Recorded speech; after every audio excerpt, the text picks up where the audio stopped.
Okay, I have a few informations before we start our lecture. First of all, for your information, next week will be our common test tau. So you have to check on the tentative date I gave you previously. I think that it is on 17th November around 8 p.m. So we'll be conducting online.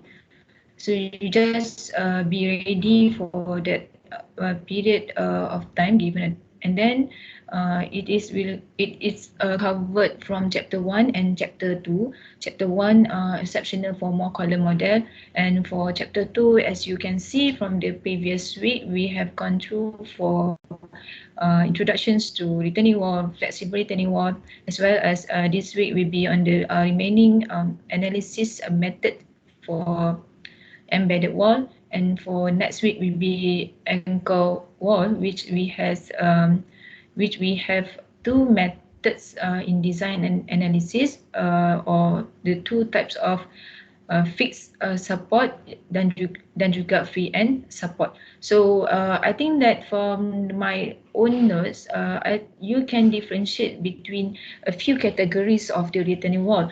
So when you go through from previous note or from initial overview about retaining wall, we have around what we call it here is a gravity wall, and then we have some sort of flexible wall, and then we have some sort of anchor wall. So each of these wall give you different function to retain or to ensure the stability of the soil by using the retaining wall. So the purpose we are using the retaining wall because we try and we provide retaining structure, so that the soil retain in its conditions. On part of it, if you go from the previous note, for cantilever wall, I think that there are few methods involved. For example, you ada simplified method, kemudian you ada beberapa method untuk you design cantilever wall. So for this morning, I'm going to continue the remaining method for analyzing the cantilever, or what we call it here is an embedded retaining wall. Before that, let us just have some refresh on your topic from the previous notes, which I need you to take part from this slide. Okay, I hope that you can see number 1 is representing A, number 2 is representing B, number 3 is representing C, number 4 is D, number 5 A, B, C, D, and E. Okay, what I want you to do is that enter this class point, enter this class code 19691 from here to join this activity. So this is a part of the, as I said from the previous class, is a way for me to ensure that you have gone through your own revisions, reading about this chapter 2. So on this part, what I want to highlight is that you can differentiate kategori returning wall apa yang kita nak focus, and then in terms of the analyze and design, what are the methods involved, and what are the parameters variables need to be used in your calculations before we can ensure the stability of the retaining wall. So please scan the QR code using your smartphone and then enter this class code number. It will be easier because I just asked you one question from here. How many methods in embedded wall designs and analysis? Again, as I said, one is a A. Here is A. Two methods is a B. Three methods is a C. Four methods is a T, and here is a E. So you can choose whatever you feel that you have learned or you have read through from previous note.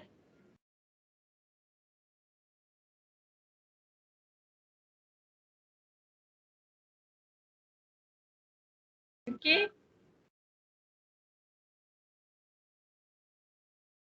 Hai, dua orang ni je ke yang masuk?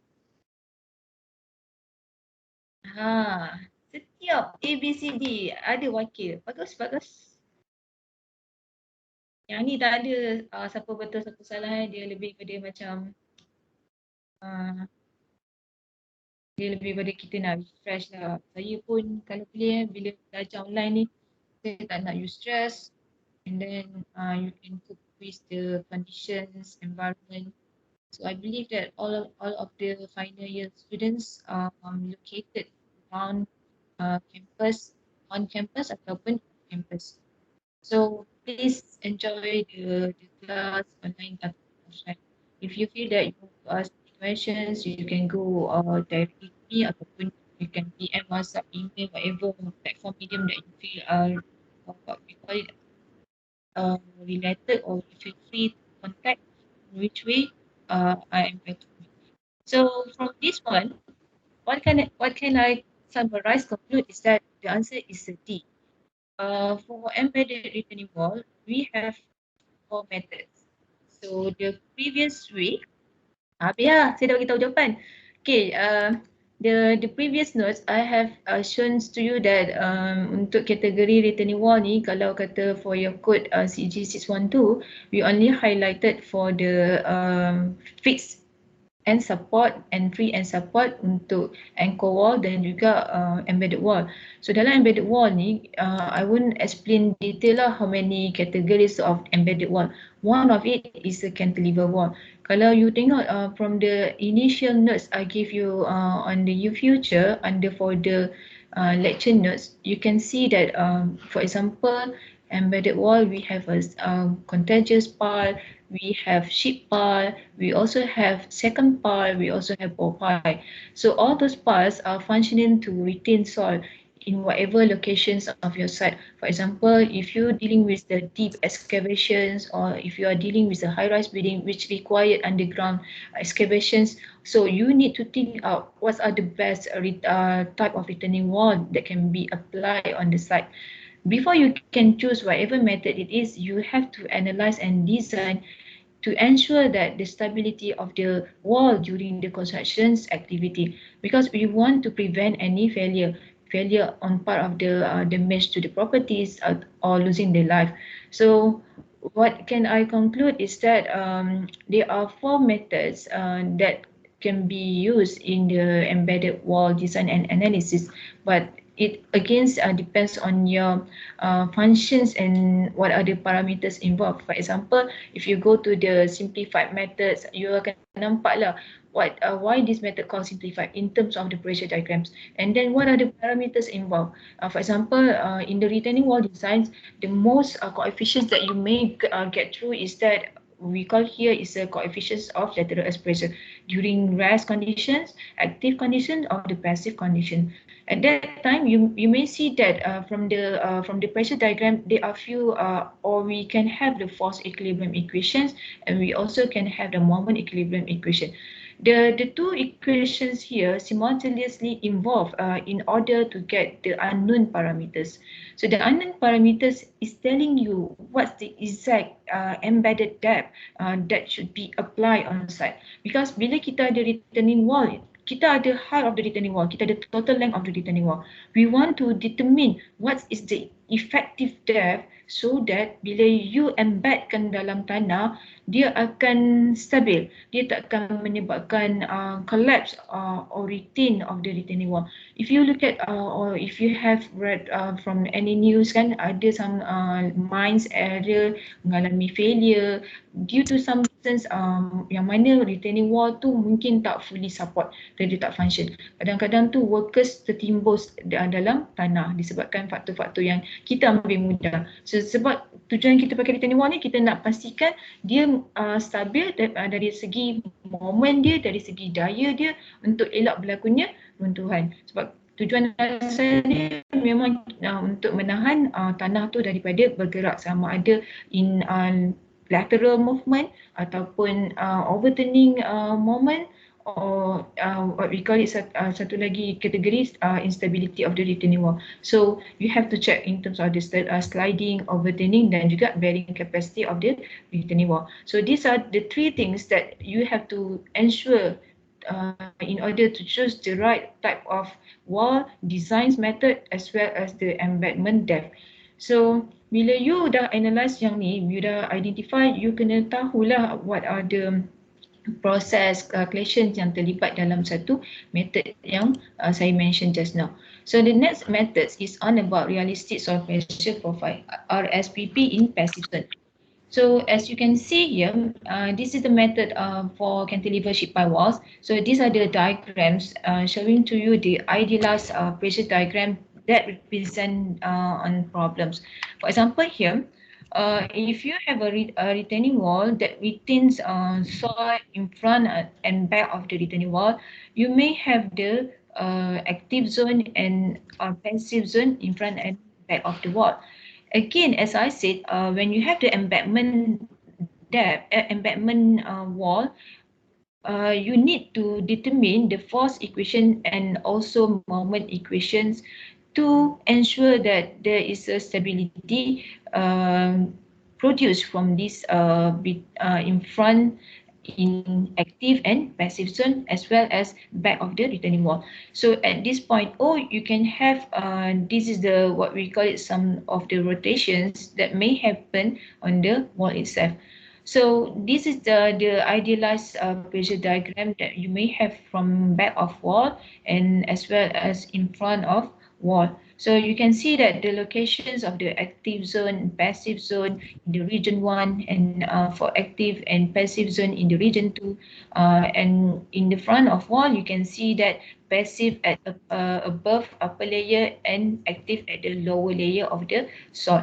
So the parameters that are important here, as I mentioned earlier, is a H, for example, is a height of the returning wall above the excavated soil, and then you have the D is the embankment depth, and also you have the Z. So these are the three important parameters.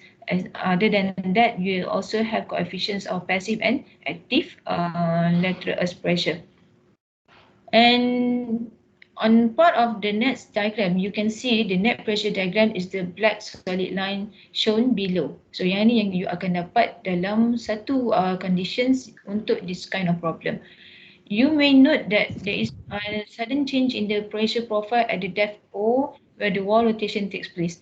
Yang ni yang saya kata possibility yang mana wall tu akan mengalami rotations. So it is so not realistic for this happens. I mean that kalau you look at generally susah kita nak sebenarnya truly you takkan dapat it's a straight line. They can produce to you a non-linear line as a red here. A more realistic net pressure diagram is shown by the red solid line below. So yang ni yang sebenarnya yang non-linear. So bila you ada non-linear pressure diagram, in your mind is you may expect that there will be complexity of the problems in order to solve the unknown D and Z, for example. So the net passive pressure profile below the excavation level is typically non-linear. You nampak kan, and at this part ni dia dalam keadaan non-linear. How are you going to analyze this problem? Kalau dia linear saja dekat bahagian atas ni, it is easy, dia mudah. Persamaan kita mungkin melibatkan quadratic equation. Itu, tapi kalau bila dia melibatkan non-linear, boleh jadi third order dan juga fourth order equations yang you perlu selesaikan. For analysis purpose, can idealize as a piecewise linear profile as shown on the next slides. So untuk analisis, kita boleh andaikan dia dalam keadaan garis lurus. The piecewise linear approximations to the non-linear expression distribution. So assume linear profile pressure in the blue line here and non-linear pressure profile in the dashed red lines. So these are the what we call it here involved in the equations in order to solve using realistic limiting pressure distributions. So consider the linearized net pressure diagram shown in the solid blue line. Y and Z are unknowns, so need to find Y in order to obtain the required wall penetrations. The approach is the same as before. Maknanya you have to look at from the previous method lah. Find the value of Y required to achieve stability of the wall. It means that from these diagrams, you need to take out equations moments as well as moment equilibriums to solve these two unknowns, Y and Z. So you kena dapatkanlah, keluarkan persamaan total force horizontal, kemudian dapatkan moment equations. Bila you dah keluarkan all those things, barulah you boleh dapat nilai Y dan juga nilai Z. So first of all, what you need to calculate is determine the A. Ini adalah A. What is the A? A is the vertical height below the excavated ground soil to the A. A here is the point where the changes from the active zone to the passive zone. So yang ni adalah point of the PA1. At point A, assume that the pressure P equal to 0. So you susun balik dia punya unknowns, parameter apa yang terlibat untuk dapatkan P pada titik A ni sama dengan kosong. So what we may have is the PA1 here, and then minus KP KA, gamma is the unit weight of the soil times dengan A. So when you rearrange this equation, the first unknown A can be solved as a active thrust A1, pressure active 1 over gamma Kp minus Ka. So the Pa1 over C. So C is a constant. C ni you can calculate using gamma times Kp minus Ka. That's how we can have the A parameter. What's the important about A? Because A ni nanti you akan dapatlah the exact depth of the embankment wall. And then berapa jarak dia daripada titik O. Contohnya lah, sebab kita nak pastikan dia ada kestabilan struktur.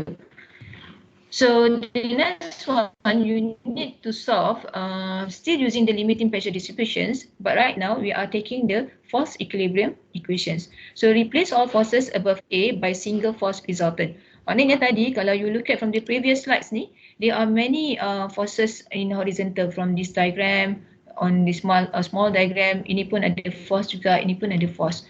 So in order to make all these forces in the separate calculations, so they become as a resultant force horizontal RA. So ini adalah resultant forces yang dia summarikan dalam sebutan force yang in small part of this diagram. So look at to these conditions here. Right now, you can take out or you can derive the resultant force above A by single force resultants is a half PAH times half PAA equal to half PAH plus A. So you need to understand bila kita nak kira thrust, you kena ambil the area of the pressure diagram. The area of the pressure diagram ni adalah luas kepada diagram tekanan tersebutlah. Kalau kata your diagram in shape triangle, so you kena pakai luas triangle lah. PA1 is a pressure diagram. So macam ni nak dapat force dia, so setengah darab tapak darab tinggi dia. So you can have on this part untuk yang pertama, kemudian you tambah lagi remaining small diagram yang tak masuk lagi dalam samaan kita plus dengan PA1A, sebab tadi dia hanya minta pada above A saja kan. So kita adalah dua benda ni. So dia simplified. Lastly dia akan dapat resultant RA is a half PA1H plus A. So YA is the perpendicular distance di mana resultant force A tu bertindak daripada titik A. Thus you may find that the vertical perpendicular distance RA to A point is a 2/3 A power 2 plus HA A plus H over 3 over H plus A. So these are the things that you may need to take seriously when you have this kind of problems. As I said again, untuk your common test, kita akan cover sehingga chapter 2.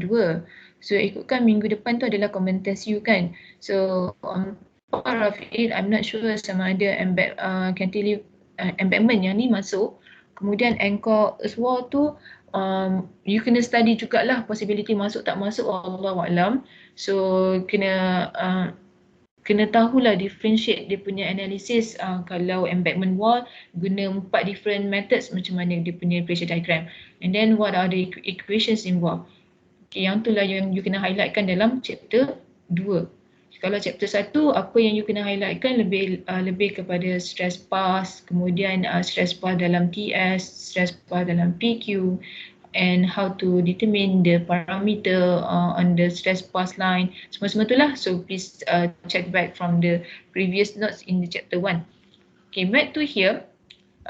In order to get what is the Z, we make use of horizontal equilibrium again. Cuma sekarang ni dia hanya melibatkan a pink zone and also the green zone. Sebab Z ni dia cover from this part and also this part. So masih lagi kita kira as a horizontal equilibrium. Maknanya sekarang ni bila you take out the whole conditions of the retaining wall, dia melibatkan keseluruhan pressure diagram. So RA tadi ni kita dah ambil kan, maknanya kita ambil on these portions from above point A. Yang ni kita dah masuk, yang ni pun kita dah masuk, dah jadikan dia sebagai RA. So how about the small pink zone and the green zone?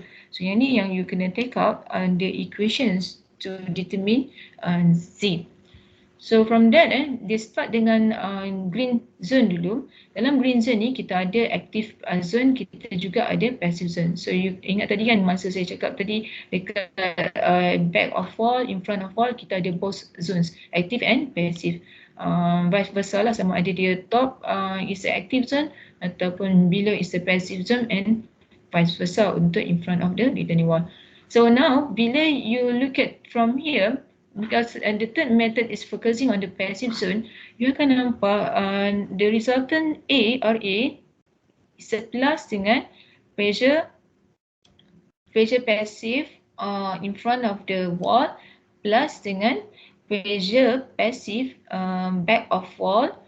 From here, you akan dapat PP2 plus dengan PP3, which PP3 consists of or summations between PP1 and also PP2 times dengan Z over 2.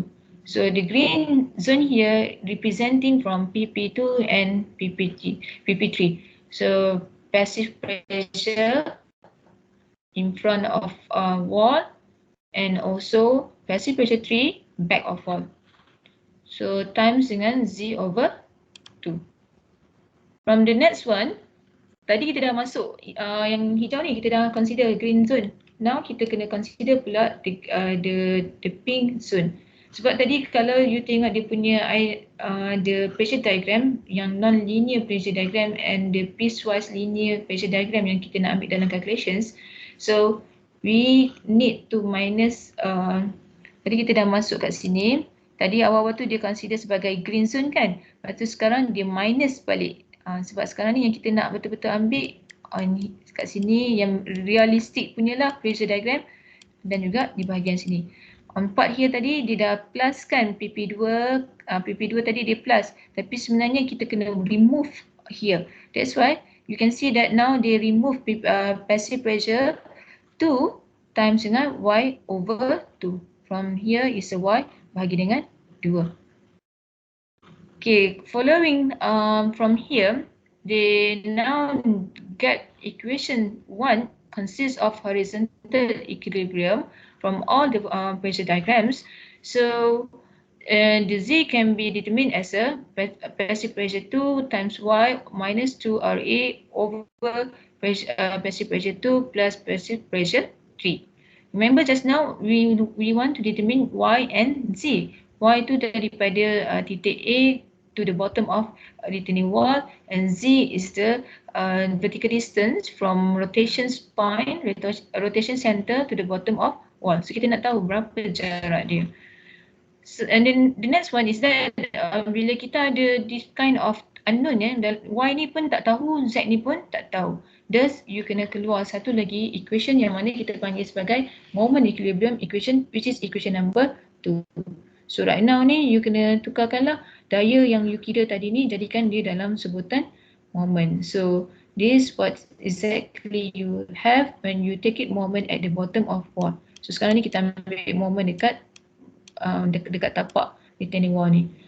So the lastly equation 2 is derived as a 6RA times Y capital Y plus YA, where is YA? YA is from here that you calculated just now from the RA, plus Z power 2 times pressure pressure diagram passive 2 plus pressure diagram passive 3 minus PP2 Y2 equal to 0. So when you do simultaneously between equation 1 and equation 2, so it's a substituting equation 1 into equation 2, you can have y to the power of 4. So yang ni nak selesai memang kena pakai calculator lah. So siapa yang masih lagi tak tahu macam mana nak set calculator punya unknown functions equations, so please get ready lah, sebab kalau kata dalam soalan ke dalam exercise yang saya bagi you dah practice, so benda tu nanti dalam comment test dia benda mudah lah, easy for you to set. So now what we can have when you substitute equation 1 into equation 2, you have fourth degree equation in y. So now y can be determined. So macam mana kita nak tahu the required depth of penetration? So of course you kena tambah y plus dengan a. So yang ni lah kita panggil sebagai embedment depth ataupun the depth of penetration depth. Penetration depth sama dengan y campur dengan a. Tapi z ni kita tak tahu kan, the vertical distance untuk berlakunya rotations. So you just substitute y in any equation 1 or 2, you akan dapat nilai z. So you dah tahulah z tersebut selamat tak. Kalau tak selamat, maybe you kena do some things lah in terms of the H value, you decreasekan ke, so untuk dapatkan the stability. Remember untuk this syllabus ni kita tak cover stability check for determining wall.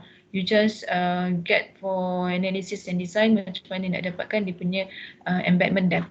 So what can we have from here is the first one, when you want to solve this kind of problem, you need to sketch the pressure diagram given the conditions.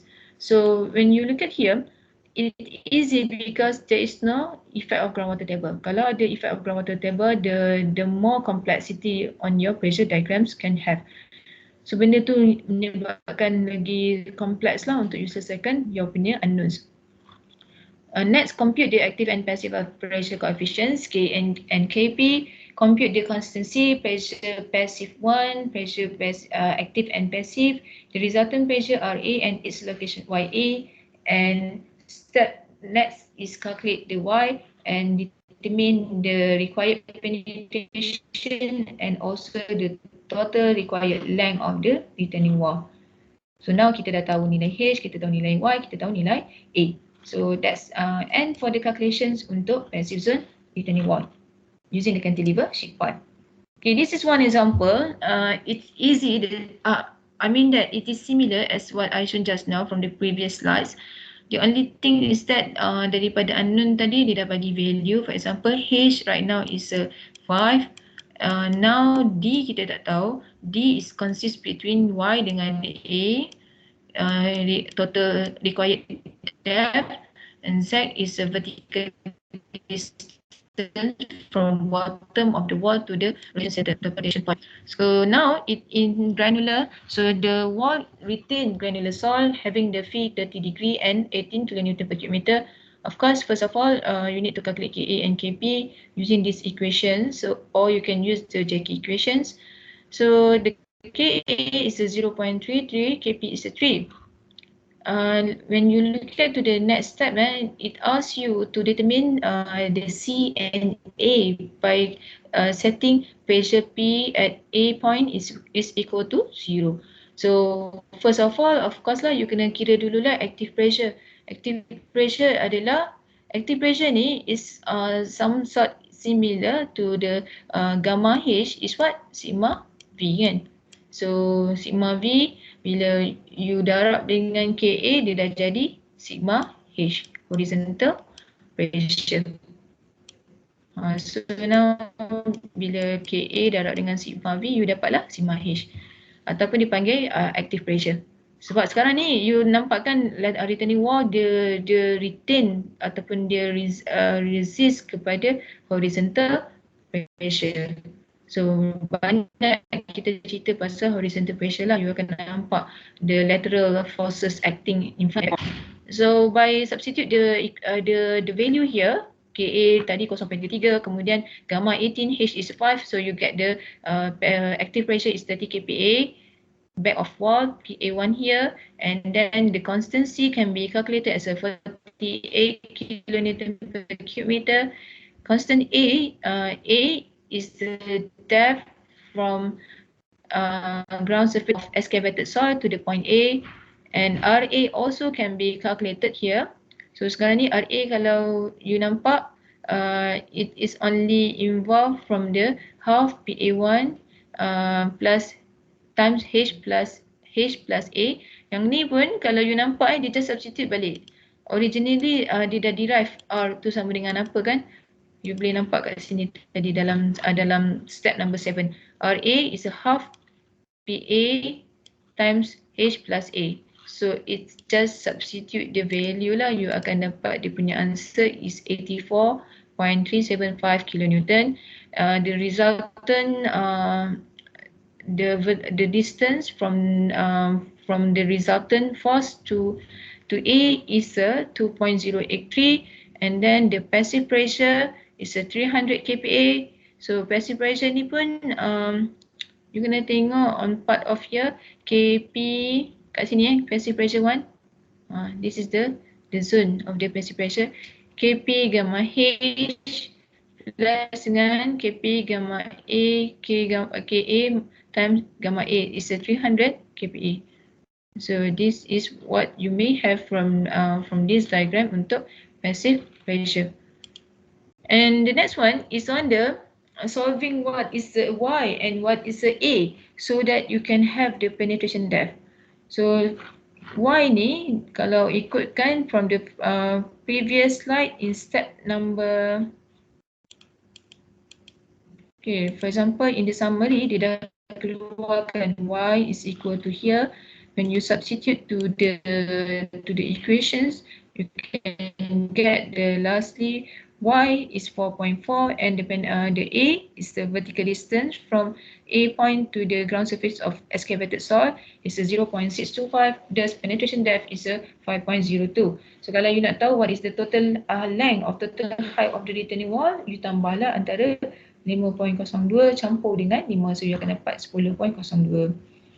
Okay, yang ni just information to you when you have the other effects selain daripada single layer. Tadi problem you single layer saja, sebab retain soil tu dia hanya ada sand saja. Dia tak melibatkan sand dekat atas, clay dekat bawah, ataupun in front of wall dia bagi different soil type.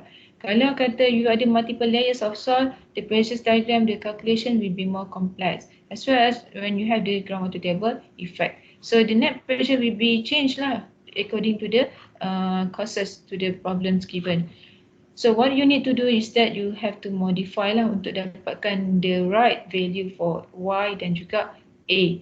So you, as it is try to highlight here, it can be solved dengan modify the values of RA, YA and passive pressure 1 into the equation and solve for Y1. So read question carefully whether we have the effect groundwater table or no, or you may have multiple layers of soil. Okay, this one please read by your own, get your time untuk understand the problems here. Okay, the issue from here is that there are the additional 20% of embankment depth. Ini you akan nampak after this, maknanya in terms of the designs on which standard that you are referring to, you kena follow lah dia punya requirement. Ini saya akan cover kemudian. Okay, next we go to the last method for analyzing cantilever sheet pile wall stability. This is what we can use by having a software lah. We call it as a SPW. The SPW software is easy for those who are not what we call it. When you have a software, it's help you to do complexity problems in solving the equations. But you have to be careful when you are assigning the input to the problems. For example, here you need to understand what is the loading step 0, what is the loading step 1, what are the parameters mentioned in the software. So why I highlighted here is because, as you remember, one of the assessment in this course is a project. So the project needs you to do some geotechnical problems or solutions by using numerical software. You may adopt using any software available open source. So for example, Platsis, or you want to use SPW, or you want to use LookW for your analyze in any geotechnical problems. It's up to you. But you have to be careful. Whenever you analyze, there will be given to you a results.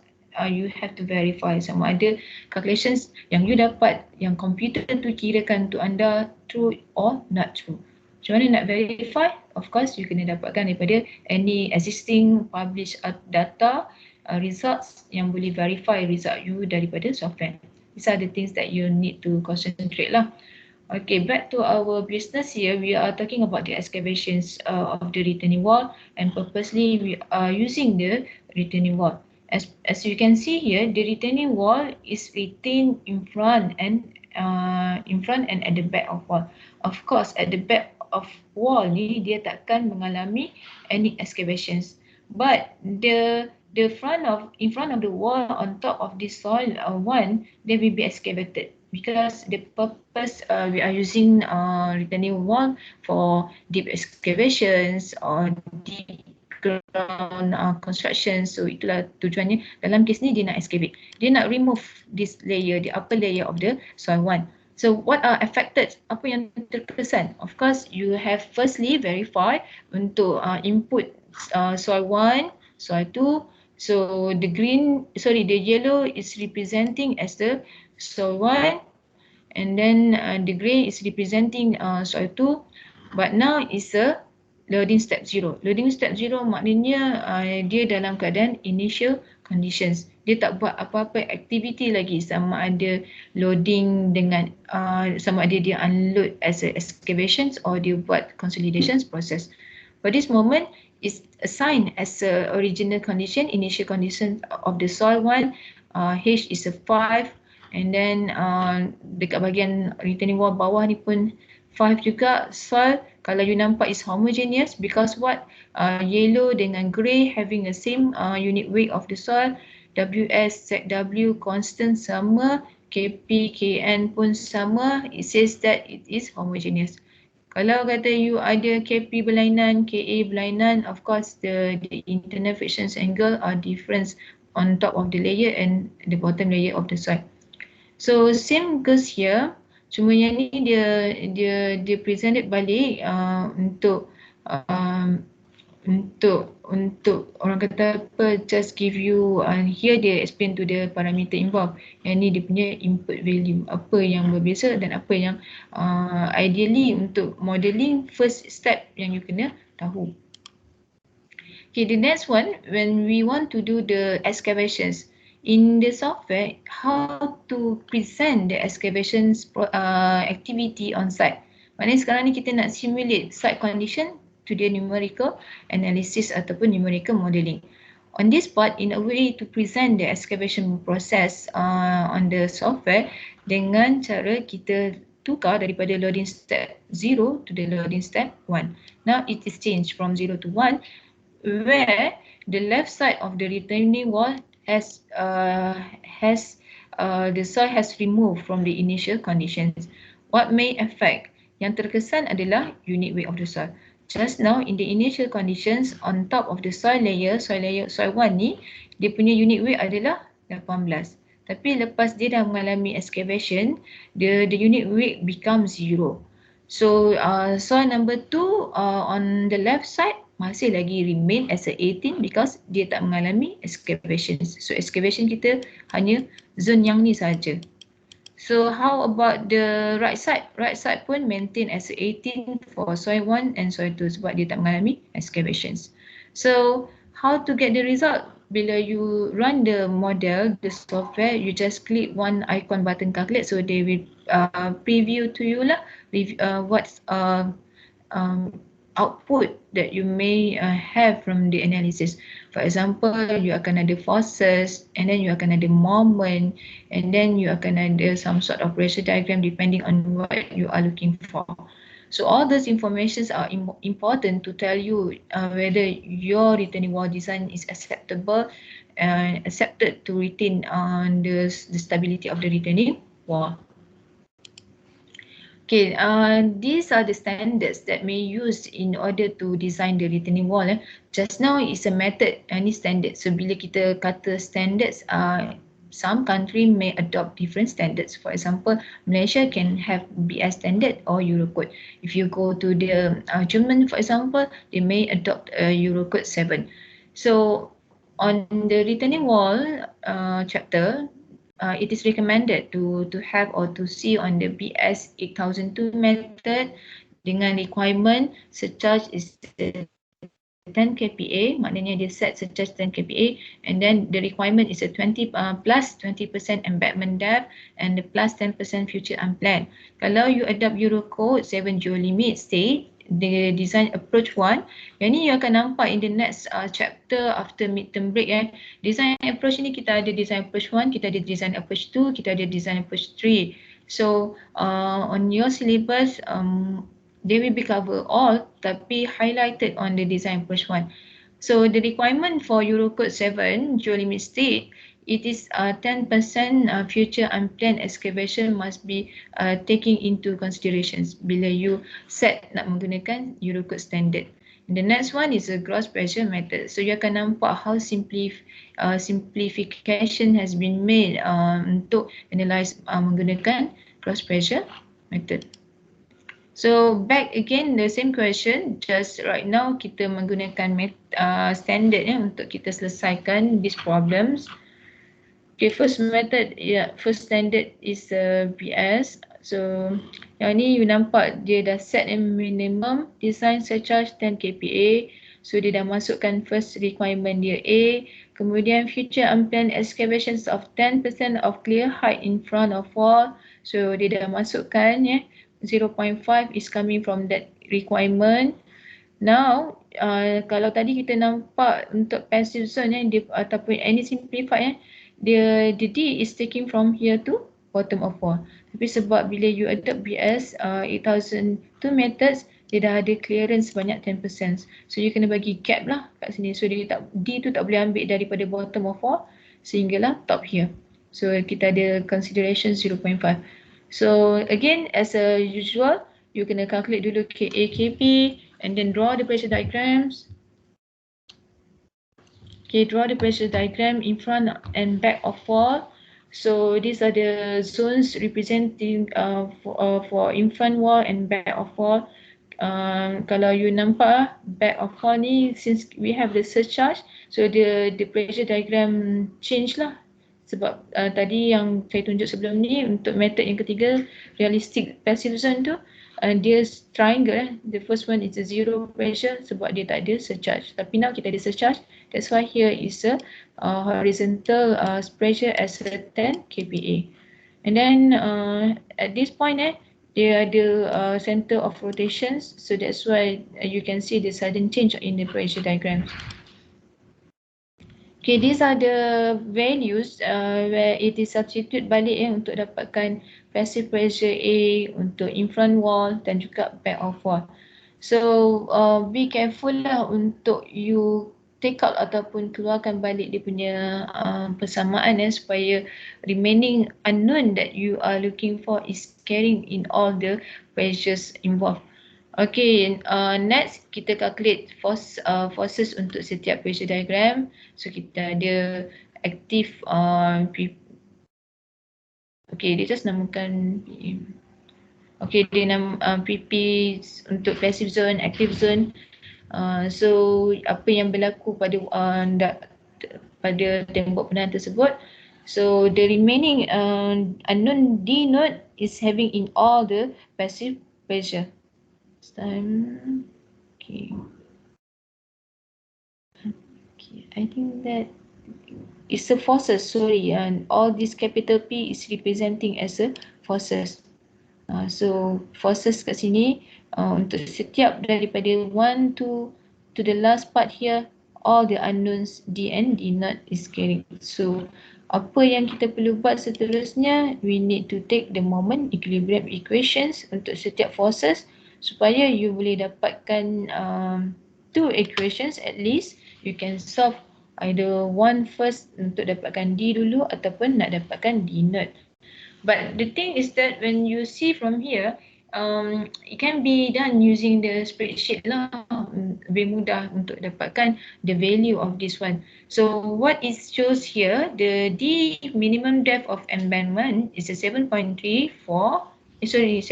meter, and the D naught is a 6.4.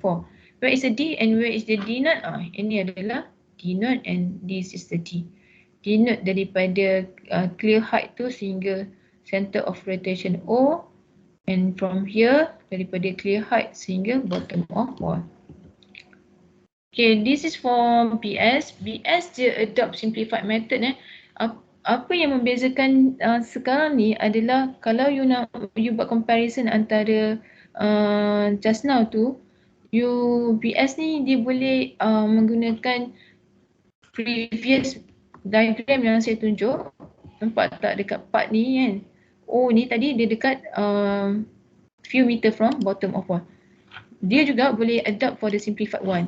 So bila dia ambil simplified one ni, dia punya O is not at here tau, rotation of the wall ni. Dia can be at the base of the wall. Kemudian dia punya D pun dia dah hilang, dia gone. So that's why it called as a simplified method. You akan nampak dia punya pressure diagram lebih simple berbanding yang tadi lah. So now dia keluarkan all the pressure diagram involved. Resultant force pun sekarang dah berlaku di tapak tembok penahan at the base of the wall.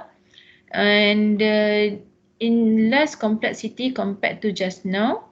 So you take it moment anti-clockwise dekat base of wall. Ini sekarang ni moment kita ambil dekat sini. So you dapatkan equations moment, you dapatkan all those thing. Then lastly, you can have the D naught from moment equations.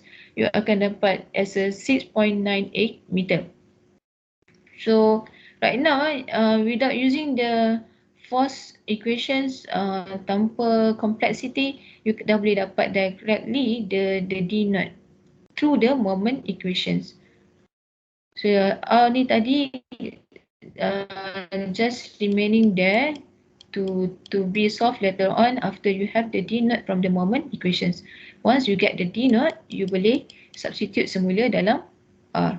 So bila you dah substitute, you akan dapatlah what is the resultant force dia. Resultant force dia sama dengan 568 kN. To obtain the design depth D, the value of D naught is increased by n amount equal to the extent required to generate a net passive resistance force as large as R. So this demands additional calculation, and it is common practice to avoid this by simplifying, increasing the D naught by 20% to give D. So these are the another things requirements lah bila you use the simplified method. Okay, this part of the geo limit state, so I will not explain further because we touch in the next chapter after midterm break. Okay, how about the gross pressure method? The gross pressure method, dia same take it from the simplified method lah. Dia nampak dia menggunakan simplified pressure diagram. Simplified pressure diagram. So now sebabkan gross pressure method dia tak set apa-apa requirement, there is no surcharge here. So that's why on part of here you akan nampak lah dia punya pressure diagram in front back of wall, dia start from zero. Compared to the BS method just now, you akan nampak lah BS tadi ni dia ada surcharge. Sebab BS dia dah ambil requirement yang mana you kena set the minimum design as a 10 kPa untuk surcharge. Tapi bila you use the gross method, there is no specified requirement. So you can set your surcharge tu kosong lah, tak ada surcharge. So you can see that the pressure diagram is more easier compared to the PS method. So right now you can have the active and passive thrust. Only remaining that the thing you need to consider right now is taking the factor of safety 2 untuk passive force. So yang ni dia highlightkan siap-siap. Bila you nak buat gross method, you kena ambil Fs sama dengan 2. On this part, you akan nampak lah it is already substitute in terms of the passive force untuk dia dapatkan the D naught dengan dia over kepada factor of safety. So these are the differences lah between gross method dengan simplified method dalam BS. First about surcharge, Second one is about factor of safety. Factor of safety dia set 2. So bila dia dah set pada 2, the PP tu tadi, pressure tadi tu sebabkan kita dah consider factor of safety dalam pressure calculations, passive pressure calculations. So the passive thrust here 30 D naught times dengan D naught equal to 15 D naught to power of 2. So now you estimate lah, you boleh agak dia punya persamaan pun taklah kompleks untuk you dapatkan dia punya D naught. In order to get the D naught, still you have to take the moment about O. Moment about O ni dia ambil dekat mana? Dekat base of the returning wall. So when you have that things, you can see it's only involve one equation AC and also equation C. First equation from active thrust and another one is from passive thrust. Passive thrust, active thrust multiply dengan lever arm, they turn to the moment equation. So equating the clockwise moment and anti-clockwise moment, you can have finally the D naught is 7.7 meter. So when you have the questions, read question carefully. What are the methods ataupun what are the standards set on the question for you to use in the calculations untuk you jawab. Kalau kata dia minta on specific method, step dan juga standard, so you have to follow lah what exactly the question asked.